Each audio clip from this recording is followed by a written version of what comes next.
What's going on, guys? Welcome back to the channel. For those of you who are still brave enough to be fishing in November, you are a lucky few because there's really only a few baits that work really good this time of year. And I'm going to break all 5 of them down that I keep on my deck. And they're super simple, but they are super effective. So stick around. You're not going to want to miss this video. So November is probably one of my favorite months of the entire year to fish because there's so many people off of the water. All the pleasure boaters are off the water. There's so many people in the woods hunting. And so fish start to eat some really fun baits and they really start to group up into these tight groupings of fish where they get into some big, awesome schools that haven't really been messed with, right? And so it makes it super fun because they get super predictable.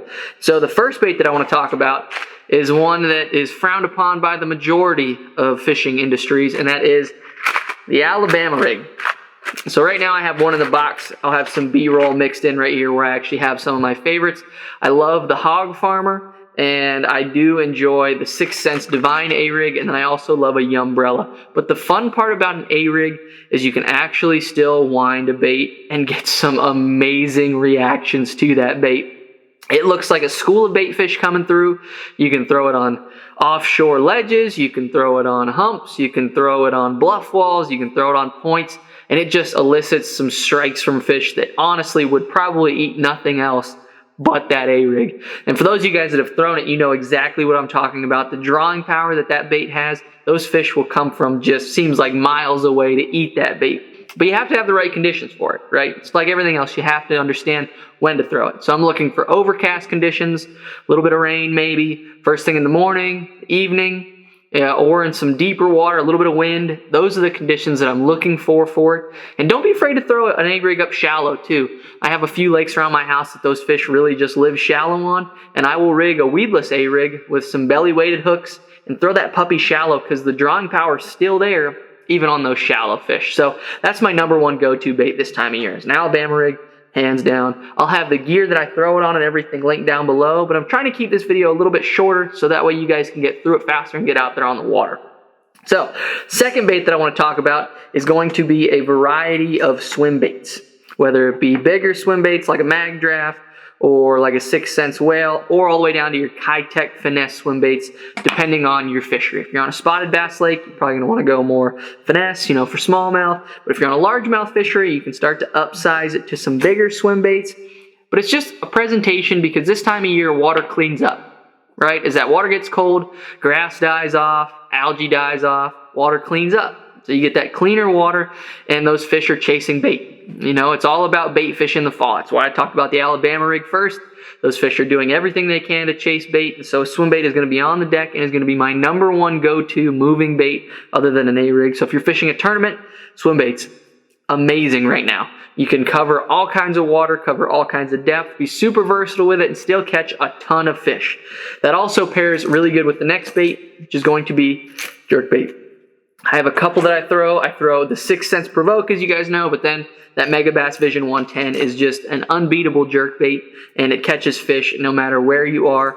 So those are the 2 jerkbaits that I'm going to throw. Again, bait fish oriented, but I can slow it down a little bit. You get some cold fronts, that start to rear their heads right now. I can slow it down. I can pause that bait a little bit, and I can give those fish time to come up and react to it. If you're using forward-facing sonar and you see a lot of fish chasing your swim baits, but they won't eat it, try going to something like a jerkbait. Gives them a little bit more time, and I'm throwing most of these baits in the exact same places. So I'm throwing that A-rig, the swim baits, the jerk baits, all on points, all on bluffs, all over top of laydowns, all on rocky banks that those fish are coming to, maybe some cover that's on the bank. Deep structure. That's the kind of stuff that I'm targeting, but these are the baits that I'm going to be targeting it with.